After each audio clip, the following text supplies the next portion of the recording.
My wife cheated on me with my best friend, shamed her in front of the whole family, and when her parents saw this, her father gave me a house worth $150,000. But when we got divorced, they came to take the house away from me. My 34M wife cheated on me with my best friend, 35M. Now they have a child together, and I'm about to confront them both. Hey Reddit, I'm really struggling with what's going on in my life right now. I feel like I'm going crazy, but I'm hoping if I write it all out, maybe someone will be able to help me make sense of everything. Let me start from the beginning because I need to get this all out.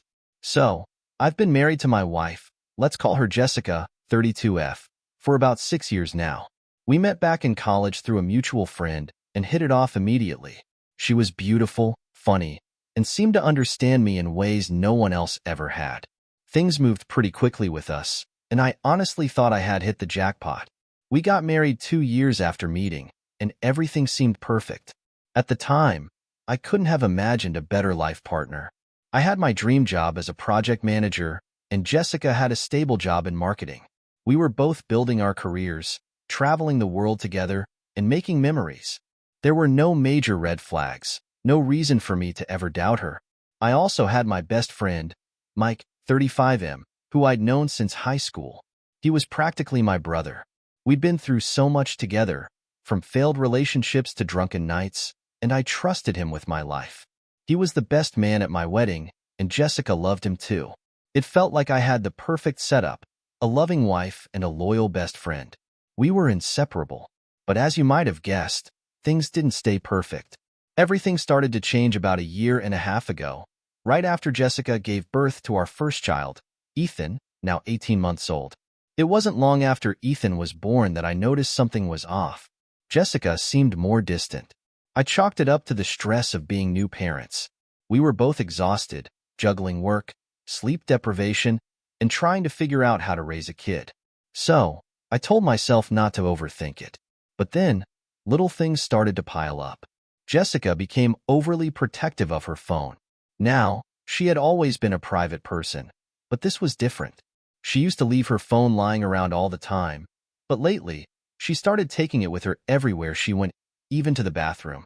She changed the passcode, something she had never done before. If I asked to use it, she'd get defensive and brush me off with excuses. At first, I didn't make much of it. I trusted her. Why wouldn't I?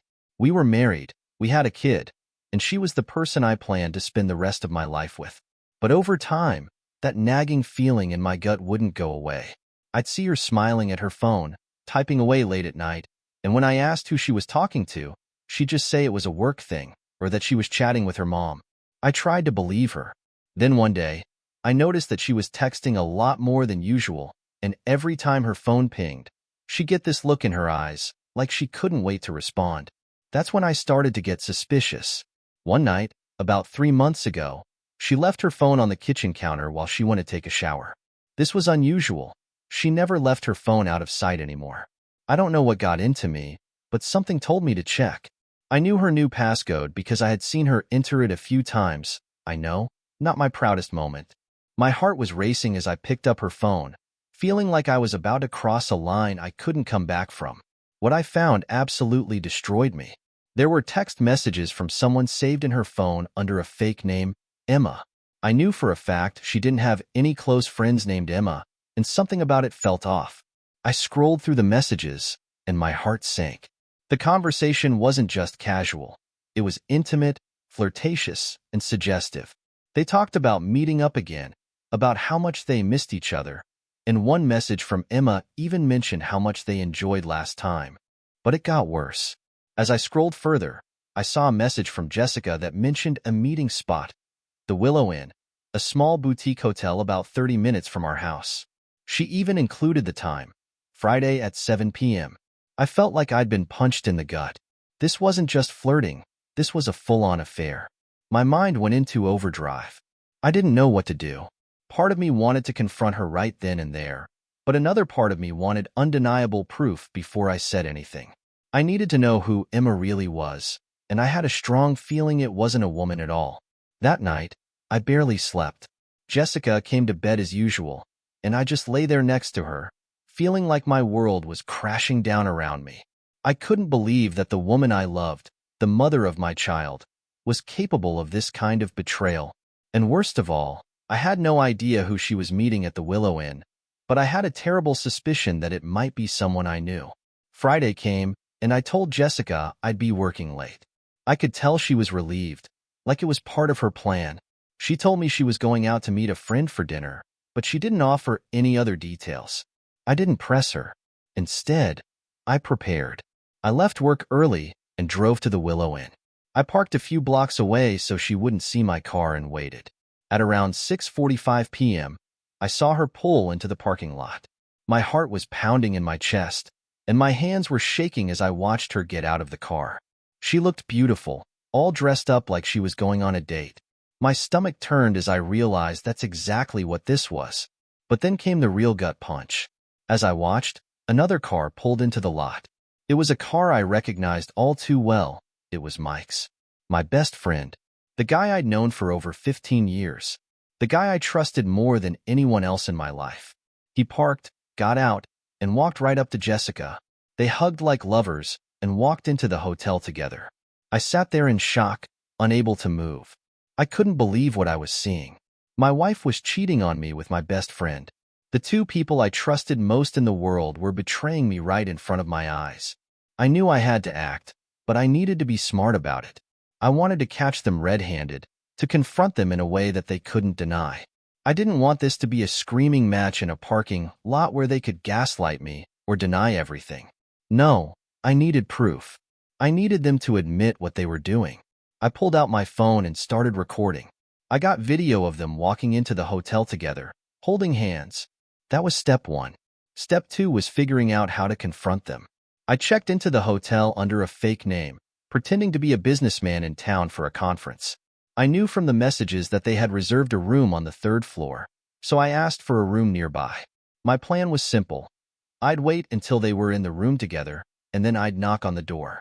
I'd make sure to get their reactions on camera when they realized they were caught. I wanted to see the look on Mike's face when he realized his little secret was out.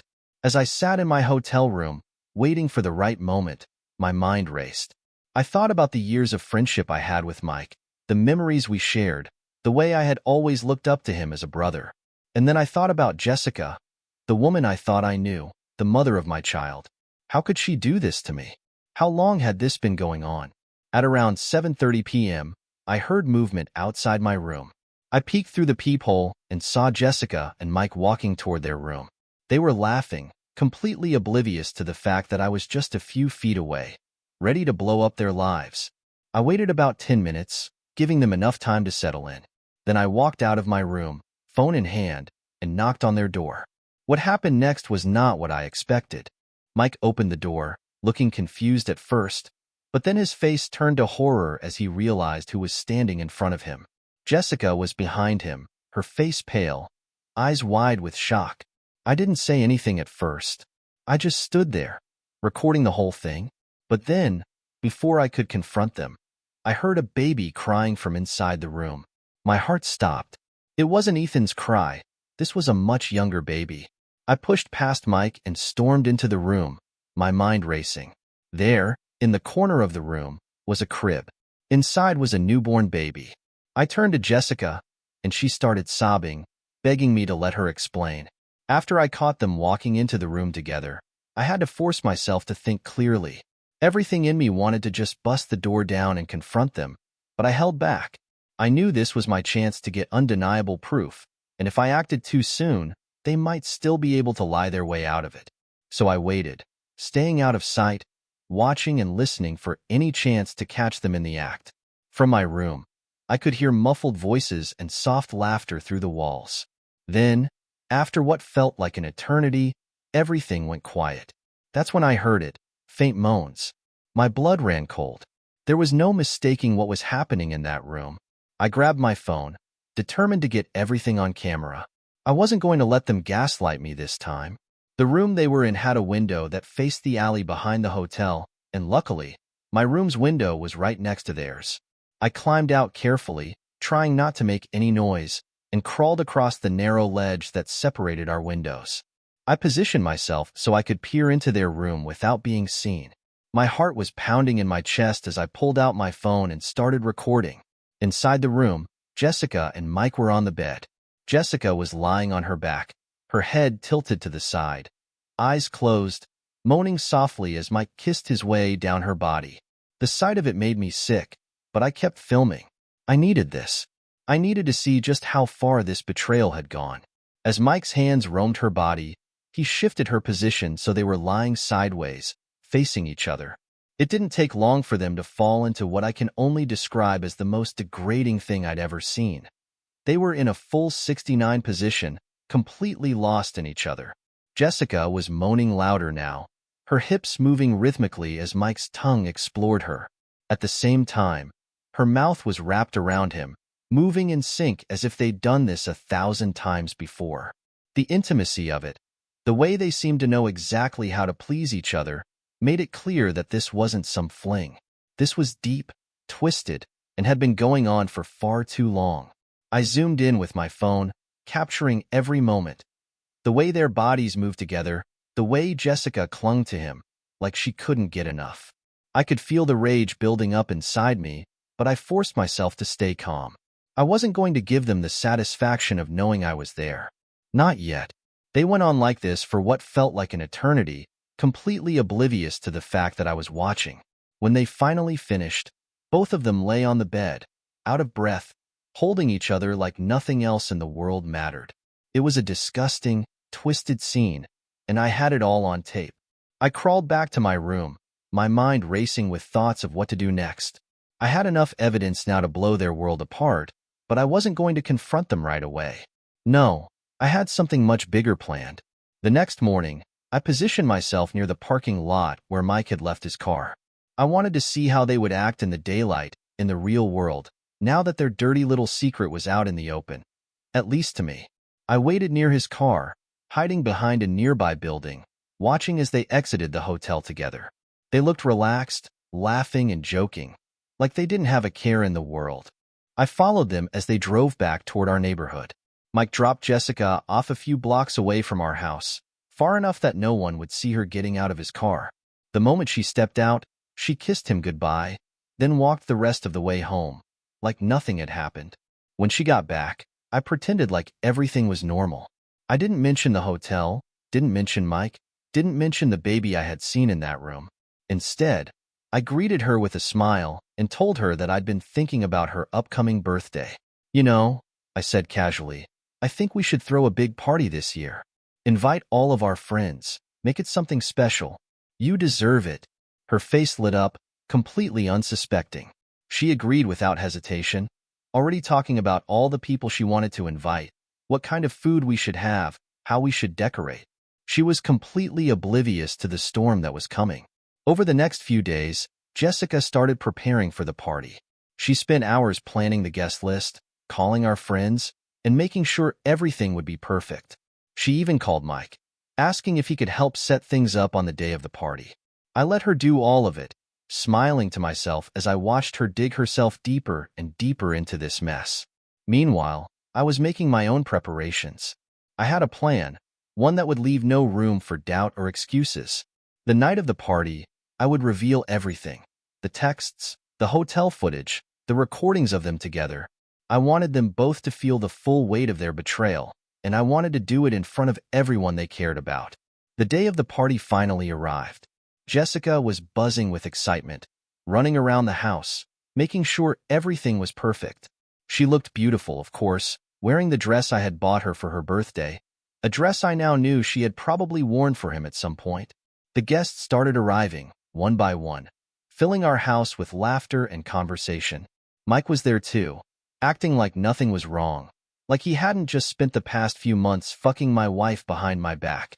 I bided my time, waiting until everyone was comfortable, until the drinks were flowing and people were starting to relax. Then, when the moment was right, I stood up in front of the room and tapped my glass for attention. Thank you all for coming tonight, I began, smiling at Jessica. It really means a lot to Jessica and me to have all of you here to celebrate her birthday. But before we get to the cake, I have something I'd like to share with you all. Jessica looked at me, confused, but still smiling. She had no idea what was coming. I've been working on a little surprise for Jessica, I continued, pulling out my phone. You see, over the past few months, I've been documenting some things. Some things I think you all might find interesting. With that, I connected my phone to the TV, and the video began to play. At first, there was confusion among the guests, murmurs as they watched Jessica and Mike walk into the hotel together. But as the video continued, as they saw what I had seen through that window, the room went silent. Jessica's face turned white as a sheet. Mike stood frozen, unable to move or speak. The room was filled with gasps and whispers as the video showed everything. The affair, the betrayal, the lies. There was no denying it now. When the video finally ended, I turned to face them both. Jessica was crying, her hands covering her face, while Mike just stood there, looking like a deer caught in headlights. I think that's enough of a birthday surprise, don't you? I said coldly, turning off the TV. The room exploded into chaos. People were yelling, pointing fingers, asking questions. Jessica tried to run out of the room, but I stopped her. Don't even think about leaving, I hissed. We're not done here. Mike tried to speak, stammering out excuses, but no one was listening to him. He looked around the room, desperate for someone to defend him, but all he got were angry glares. I wasn't done yet. Oh, and Jessica, I said, turning back to her, there's something else you should know. I pulled out my phone again and opened the messages between her and Emma, reading them out loud for everyone to hear. Every lie, every excuse, every disgusting detail. There was no hiding anymore. The party fell apart after that. Jessica collapsed on the floor, sobbing uncontrollably, while Mike tried to sneak out the back door. I didn't stop him. I didn't care anymore. My job was done. The guests started leaving, one by one, unable to handle the awkwardness of the situation. By the time the house was empty, Jessica was still curled up on the floor, crying her eyes out. I stood over her, feeling nothing but numbness. You did this to yourself? I said quietly, then walked out the door. That's when I found out the truth. The baby wasn't ours. It was their baby. After the chaos of that night, I didn't look back. Jessica and Mike were out of my life, and I had no intention of ever speaking to either of them again. It was tough at first, but with the support of some close friends and my new girlfriend, Leah, I started rebuilding my life. It had been months since the party, and the dust had finally settled. I was in a new relationship, one that felt healthy and real. Everything Jessica and I never were. Leah was different. She wasn't just a distraction from the mess my life had been. We connected on a deep level, and over the last couple of months, things between us had started to get serious. We had already talked about moving in together, and for the first time in a long while, I felt like my life was on track again. One of the biggest turning points in all of this came when Jessica's father, Bill, gave me the house. Bill had always been kind to me, even after everything that had happened between Jessica and me. He knew how much his daughter had hurt me, and he also knew that I had been nothing but good to her. I think part of him felt guilty for how things turned out. One day, out of the blue, he offered me the house as a sort of peace offering. It was worth about $150,000, and it was located just outside the city, a quiet place with a lot of land. Bill said he didn't want it anymore and figured it would be a good place for me to start fresh. At first, I didn't know whether to accept. It felt strange taking something from Jessica's father after everything, but Bill insisted. He told me that he was done with his daughter's selfishness, and he wanted to make things right. In the end, I took the house and moved in with Leah shortly after. We started building our new life together, and for the first time in a long time, things were looking up. It was a Saturday afternoon, a few months after Leah and I had moved into the house. We were sitting outside, enjoying a rare sunny day, when we heard the sound of a car pulling into the driveway. I didn't think much of it at first. Maybe it was a delivery or one of our neighbors stopping by, but when I saw the familiar silver sedan pull up, my stomach dropped. It was Jessica and Mike. I hadn't seen either of them since the night of the party. They hadn't contacted me, and I hadn't contacted them. As far as I was concerned, we were done. But now here they were, standing on my front lawn, looking furious. Leah glanced at me, confused. "What are they doing here?" she asked. "I have no idea," I muttered, already feeling the tension rising in my chest. I got up and walked over to where they were standing. Jessica had that same smug look on her face that I had seen so many times before. Mike, on the other hand, looked nervous, like he didn't want to be there. I wasn't sure what they wanted, but I had a feeling it wasn't good. "We need to talk," Jessica said, her voice cold. I crossed my arms, not giving them an inch. "What the hell do you want?" I asked, trying to keep my voice steady. Jessica glanced at Mike before turning back to me. "We want the house." I blinked, taken aback. "Excuse me?" "This house," she continued, her eyes narrowing. "It wasn't fair that my father gave it to you. It belongs to me and Mike. We deserve it more than you do." I couldn't believe what I was hearing. "Are you out of your mind? Your dad gave me this house as a gift, after everything you did. You've got no claim to it." Jessica took a step closer, her face inches from mine. "You didn't earn this. You don't deserve it.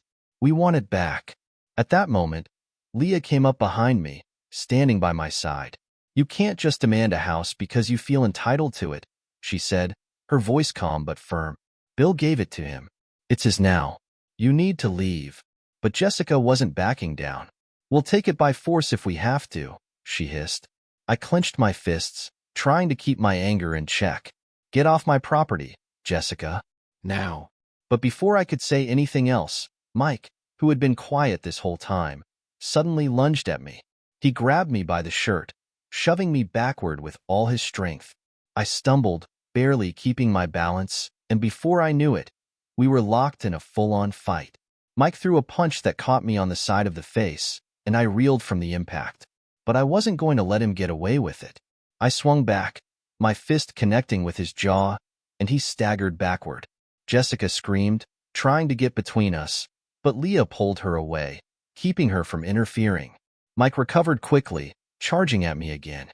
This time, we fell to the ground, rolling across the dirt as we grappled with each other. He landed a few hits on my ribs, but I managed to get on top of him, pinning him down. "You think you can just take everything from me?"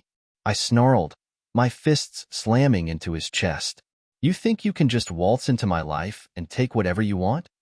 Mike struggled beneath me, his face twisted in pain. I was angry, angrier than I'd ever been, but I didn't care. He had betrayed me in the worst possible way, and now he had the nerve to show up here and try to take my home? "Stop, please," Jessica screamed, but I ignored her. I wasn't done yet. I wanted him to feel the same pain I'd felt for months. But then something happened that I hadn't expected. In the middle of our struggle, Mike twisted his body, trying to throw me off, and as he did, his head hit the ground with a sickening crack. He stopped moving, his body going limp beneath me. I froze, the rage draining out of me in an instant. "Mike," I muttered, shaking him, but he didn't respond. Jessica screamed again, running over to him. She shoved me off of him, cradling his head in her arms, sobbing uncontrollably. "What did you do?" she shrieked. "What the fuck did you do?" I backed away, my hands shaking. I hadn't meant for this to happen. I hadn't meant to hurt him like that. Leah was already on the phone with 911, calling for an ambulance. I stood there in shock, watching as Jessica tried to revive Mike. But he was unconscious, blood trickling from the back of his head.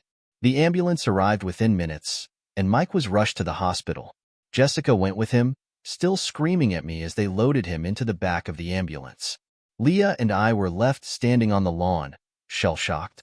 I didn't know what to do. I hadn't meant for things to go this far. All I had wanted was to defend what was mine, to stand up for myself after everything they had put me through. For the next few days, I barely slept. I couldn't stop thinking about what had happened. Mike was in the hospital, recovering from a concussion and a fractured skull.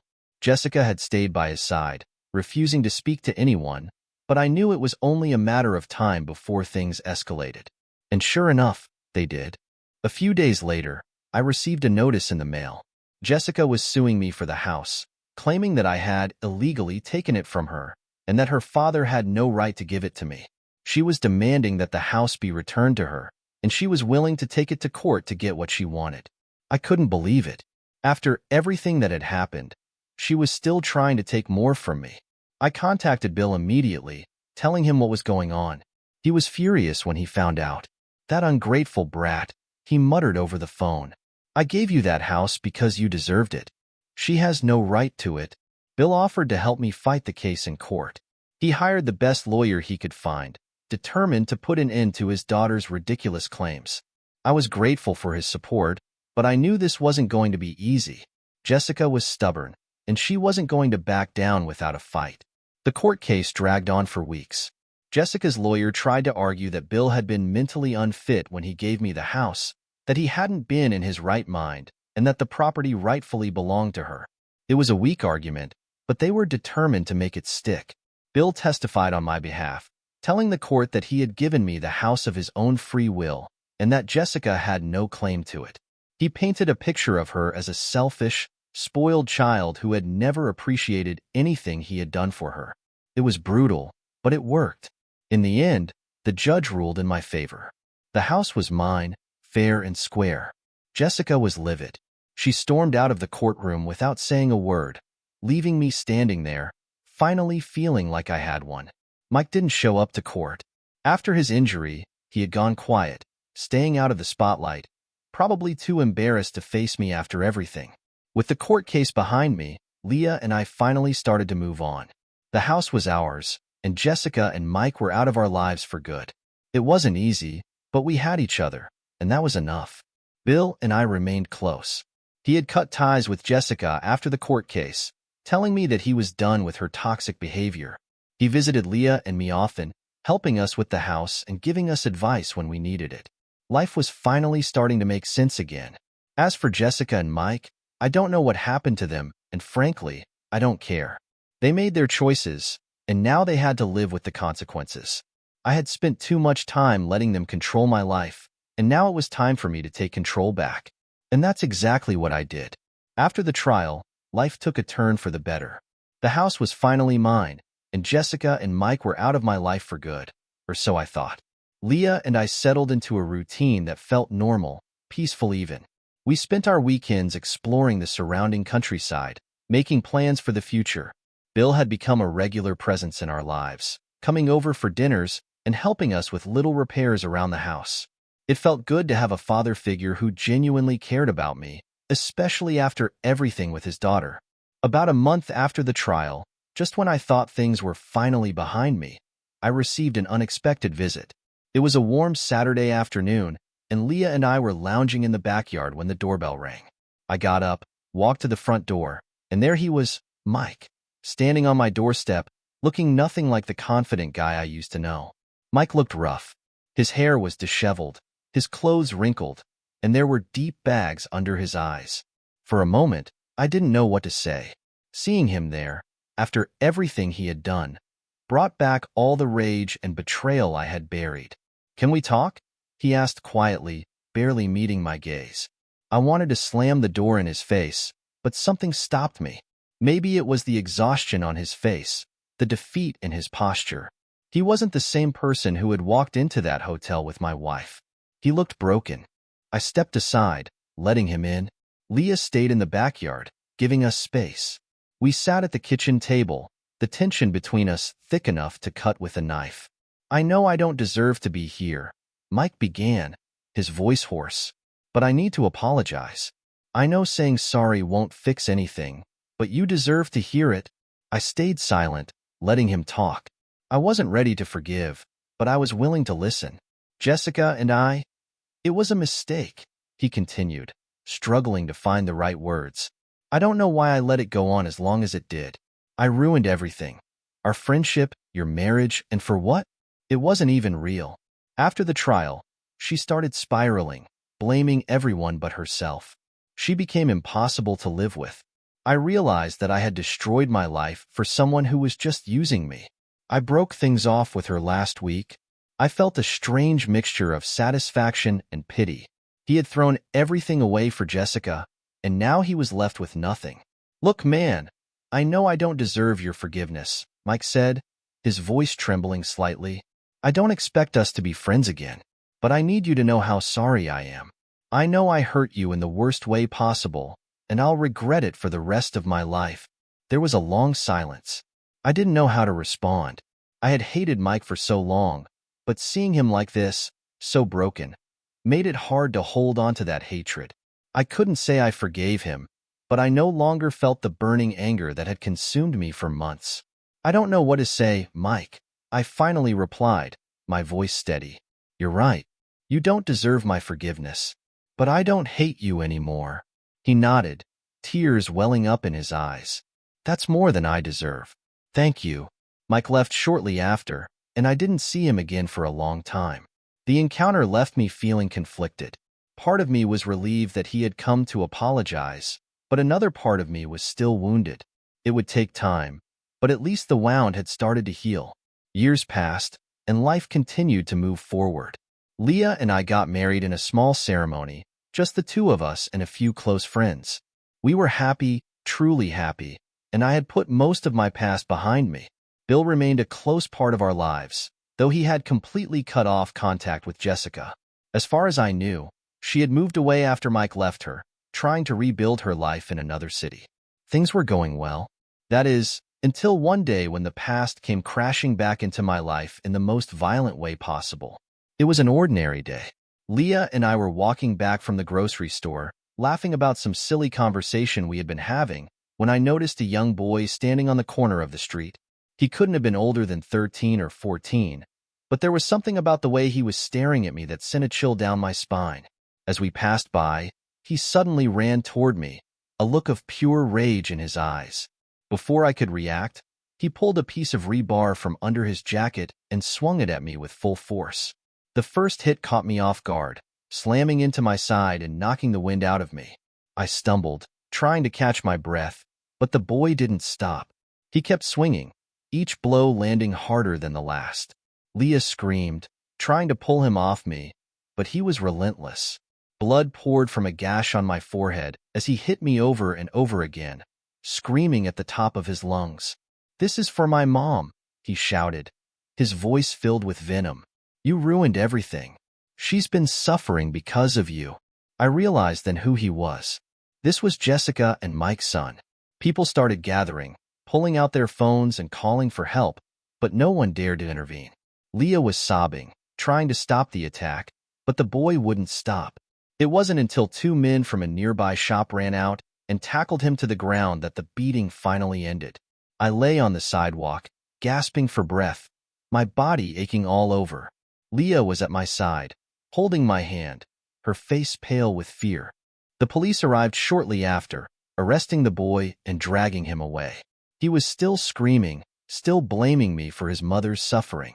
I spent the next few days in the hospital, recovering from a fractured rib, a concussion, and several bruises. The whole thing felt surreal, like a nightmare I couldn't wake up from.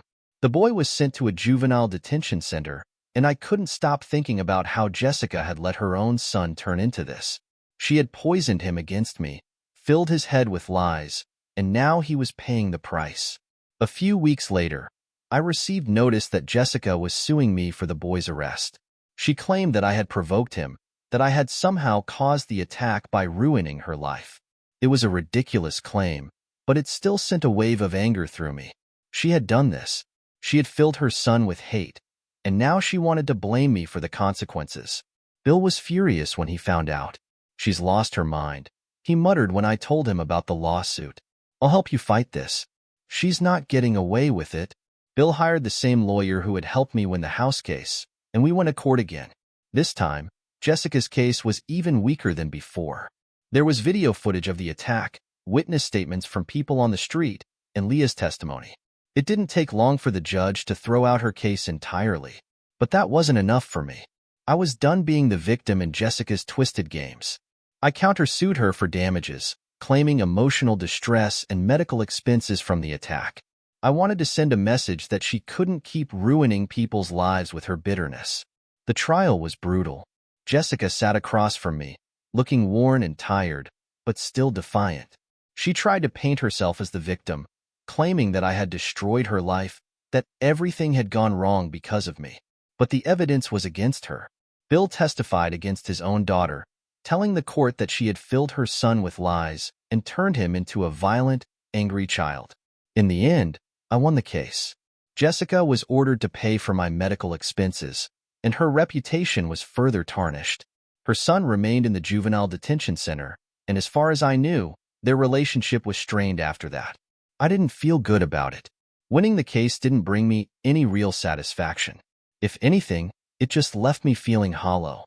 Jessica had destroyed everything around her, and now she was paying the price. But it didn't feel like justice. It just felt sad.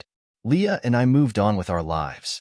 The attack had shaken us both, but we refused to let it define us. We focused on our future, on building something good together. And for the most part, we succeeded. As for Jessica and Mike, I haven't heard from either of them since the trial. I assume they're still out there, somewhere, trying to pick up the pieces of the lives they shattered. But that's no longer my concern. I've moved on. I've healed. And for the first time in a long time, I'm truly happy.